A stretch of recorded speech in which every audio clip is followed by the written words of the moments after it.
ಧನುಸ್ಸು ರಾಶಿ ಹಲವಾರು ವಿಚಾರಗಳು, ಸಮಸ್ಯೆಗಳು, ಸವಾಲುಗಳು ನಿಮಗೆ ಎದುರಾಗುವಂತಹ ದಿವಸ. ಎಷ್ಟರ ಮಟ್ಟಿಗೆ ಅವೆಲ್ಲವನ್ನು ದಾಟಿ ಮುಂದಕ್ಕೆ ಬರ್ತೀರಿ, ಹೆಜ್ಜೆಯನ್ನು ಇಡ್ತೀರಿ ಎನ್ನುವಂಥದ್ದು ಮುಖ್ಯವಾಗುವಂಥದ್ದು. ದಾಂಪತ್ಯ ಜೀವನದಲ್ಲಿ ಅಸ್ತವ್ಯಸ್ತ, ನೀವು ಹೇಳಿದ್ದನ್ನು ನಿಮ್ಮ ಶ್ರೀಮತಿಯವರು ಅಥವಾ ನಿಮ್ಮ ಗಂಡ ಕೇಳದೇ ಇರಬಹುದು. ಅಲ್ಲಿ ವೈರುಧ್ಯ ಪ್ರಾರಂಭವಾಗಿ ಒಬ್ಬರಿಗೊಬ್ಬರು ಜಗಳವನ್ನು ಮಾಡಿಕೊಳ್ತಕ್ಕಂತಹ ಸಾಧ್ಯತೆ ಉಂಟಾಗಬಹುದು ಅನ್ನುವಂಥದ್ದು. ಕೆಲವು ಕೆಲಸಗಳಲ್ಲಿ ಮಾತ್ರ ಆಸಕ್ತಿಯನ್ನು ವಹಿಸ್ತೀರಿ, ಅದು ತಪ್ಪಾಗತ್ತೆ. ನಿಮ್ಮ ಜವಾಬ್ದಾರಿ, ನಿಮ್ಮ ಪರಿಮಿತಿಯಲ್ಲಿ ಬರತಕ್ಕಂತಹ ಯಾವ ಕೆಲಸಗಳಿದೆ ಅದೆಲ್ಲವೂ ಕೂಡ ನಿಮ್ಮ ಜವಾಬ್ದಾರಿಯೇ, ನಿಮ್ಮ ಕರ್ತವ್ಯವೇ. ಅದು ಮನೆಯಲ್ಲಿರಬಹುದು ಅಥವಾ ಉದ್ಯೋಗದ ಸ್ಥಳದಲ್ಲಿರಬಹುದು, ಇಲ್ಲ ನಿಮ್ಮ ವೃತ್ತಿಯಲ್ಲಿರಬಹುದು. ಅದು ಯಾವುದನ್ನು ಕೂಡ ನೀವು ಬಿಟ್ಟು ಬೇರೆಯವರು ಮಾಡಲಿಕ್ಕೆ ಅವಕಾಶಗಳಿರೋದಿಲ್ಲ. ಮಾನಸಿಕವಾದಂತಹ ಒತ್ತಡವನ್ನು ಕಡಿಮೆ ಮಾಡಿಕೊಳ್ಳಿ. ಮನಸ್ಸಿನ ಮೇಲೆ ಯಾವಾಗ ಒತ್ತಡದ ಪರಿಣಾಮ ಆಗತ್ತೆ ಆಗ ಕೆಲಸದ ಗುಣಮಟ್ಟ ಹೋಯಿತು. ಕೆಲಸದ ಗುಣಮಟ್ಟ ಹೋದಾಗ ನಿಮ್ಮ ವೃತ್ತಿಗೋ ಸ್ಥಾನಕ್ಕೋ ಮಾನಕ್ಕೋ ಅವಮಾನ ಆಗತಕ್ಕಂಥದ್ದು ನಿಜ. ಆಗ ಒಟ್ಟಾರೆ ಕಷ್ಟವನ್ನು ನಷ್ಟವನ್ನು ಅನುಭವಿಸಬೇಕಾಗತ್ತೆ. ಜವಾಬ್ದಾರಿ ಕೆಲಸಗಳ ಬಗ್ಗೆ ಸರಿಯಾದಂತಹ ಚಿಂತನೆ ಇದ್ದುಬಿಟ್ರೆ ಯಾವ ತೊಂದರೆಯೂ ಕೂಡ ಇಲ್ಲ ಅಂತ ಅರ್ಥ. ನವಗ್ರಹರನ್ನು ಪ್ರಾರ್ಥನೆ ಮಾಡಿ, ಅದರಲ್ಲಿ ವಿಶೇಷವಾಗಿ ಮನಃಕಾರಕನಾದಂತಹ ಚಂದ್ರನನ್ನು ಪ್ರಾರ್ಥನೆ ಮಾಡಿ.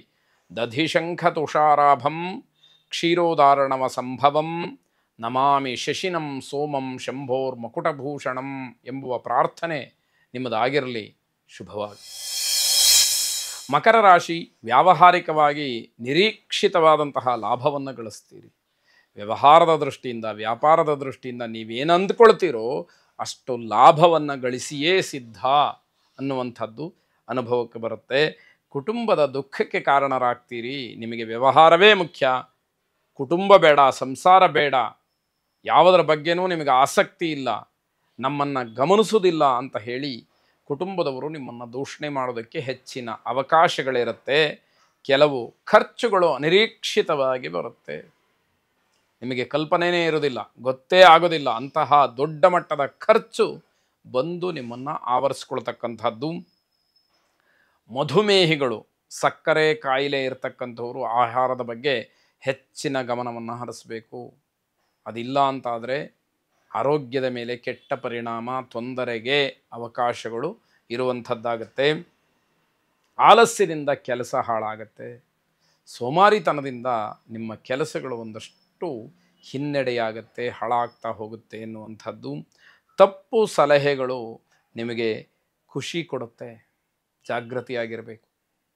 ಯಾರೋ ಏನೋ ತಪ್ಪು ಮಾಹಿತಿಯನ್ನು ಹೇಳ್ತಾರೆ, ಅದು ನಿಮಗೆ ಆನಂದವನ್ನು ಉಂಟು ಮಾಡುತ್ತೆ. ವಿಚಿತ್ರ ನೋಡಿ, ಅದು ಸತ್ಯ ಅಂತ ಹೇಳಿ ನಂಬಿ ಅದರಲ್ಲಿ ಮುಂದುವರಿತಕ್ಕಂಥದ್ದು, ಅದರಿಂದ ತೊಂದರೆಯನ್ನು ಮಾಡ್ಕೊಳ್ತಕ್ಕಂಥದ್ದು.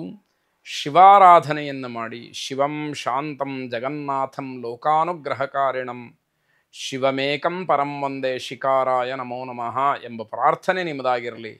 ಶುಭವಾಗಿ. ಕುಂಭರಾಶಿ, ನಿಮ್ಮ ಶ್ರಮ ಸಾಮರ್ಥ್ಯದಲ್ಲಿ ನಿಮಗೆ ನಂಬಿಕೆ ಇರಬೇಕು.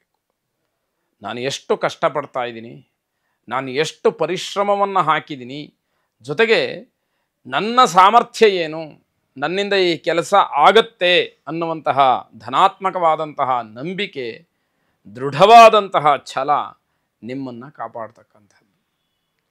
ನಿಮ್ಮ ಸಾಮರ್ಥ್ಯ ಜೊತೆಗೆ ನಿಮ್ಮ ಪರಿಶ್ರಮ ಇದರಲ್ಲಿ ನಿಮಗೆ ಅನುಮಾನ ಇತ್ತು, ನಿಮ್ಮ ಯಾವ ಕೆಲಸಗಳು ಕೂಡ ಆಗೋದಿಲ್ಲ.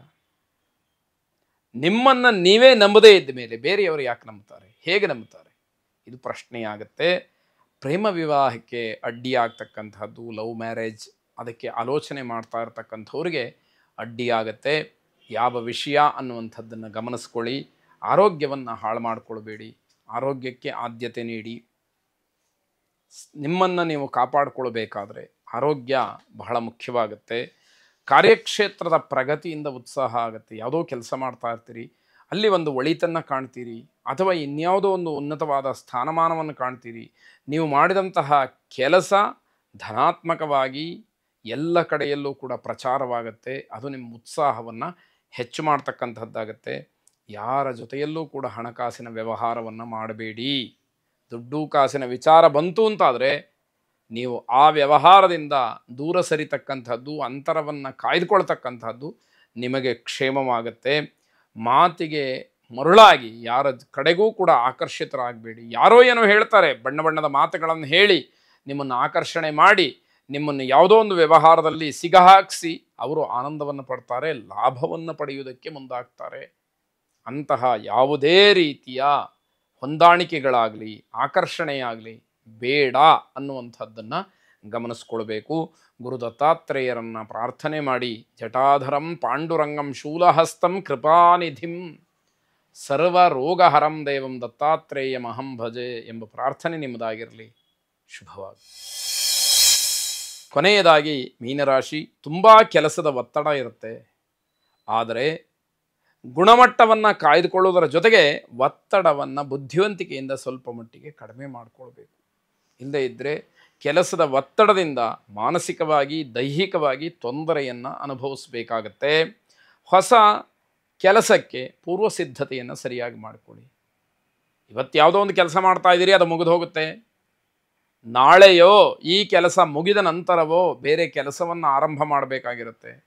ಅದಕ್ಕೆ ಪೂರ್ವ ಸಿದ್ಧತೆ ಸರಿಯಾಗಿಲ್ಲ ಅಂತಾದರೆ ನಿಮ್ಮ ಕೆಲಸ ಅಷ್ಟೊಂದು ಗುಣಮಟ್ಟವನ್ನು ಕಾಪಾಡಿಕೊಳ್ಳೋದಕ್ಕೆ ಕಷ್ಟವಾಗಬಹುದು. ಸಮಾಜ ಸೇವೆಯಲ್ಲಿ ನಿಮ್ಮನ್ನು ನೀವು ತೊಡಗಿಸ್ಕೊಳ್ಳಿ. ಯಾವುದೇ ನಿರೀಕ್ಷೆಯನ್ನು ಇಟ್ಕೊಳ್ಬೇಡಿ. ನಾನು ಏನೋ ಒಂದು ಕೆಲಸ ಮಾಡೋದ್ರಿಂದ, ಒಂದು ಸಹಾಯ ಮಾಡೋದ್ರಿಂದ ನನಗೆ ಇನ್ನೊಂದಷ್ಟು ಮತ್ತೊಂದಷ್ಟು ಅನುಕೂಲವಾಗುತ್ತೆ ಅಂತಕ್ಕಂತಹ ಒಂದು ಭ್ರಮೆ, ಭಾವನೆ, ನಿರೀಕ್ಷೆ ಖಂಡಿತವಾಗಿ ಬೇಡ ಅಂತ ಅರ್ಥ. ಮಕ್ಕಳ ಅಭ್ಯುದಯ ಸಮಾಧಾನವನ್ನು ಕೊಡುತ್ತೆ. ಅಂದರೆ ಮಕ್ಕಳ ವಿದ್ಯಾಭ್ಯಾಸ, ಅವರ ನಡವಳಿಕೆ, ಅವರ ಜೀವನ ಅಥವಾ ಅವರು ಸಮಾಜದಲ್ಲಿ ಸಂಪಾದನೆ ಮಾಡಿರ್ತಕ್ಕಂತಹ ಸ್ಥಾನಮಾನ, ಗೌರವ, ಹುದ್ದೆ ನಿಮಗೆ ಖುಷಿಯನ್ನು ಕೊಡುತ್ತೆ.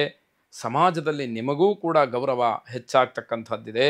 ಶರಭೇಶ್ವರನನ್ನು ವಿಶೇಷವಾಗಿ ಪ್ರಾರ್ಥನೆ ಮಾಡಿ. ಶುಭವಾಗಿ.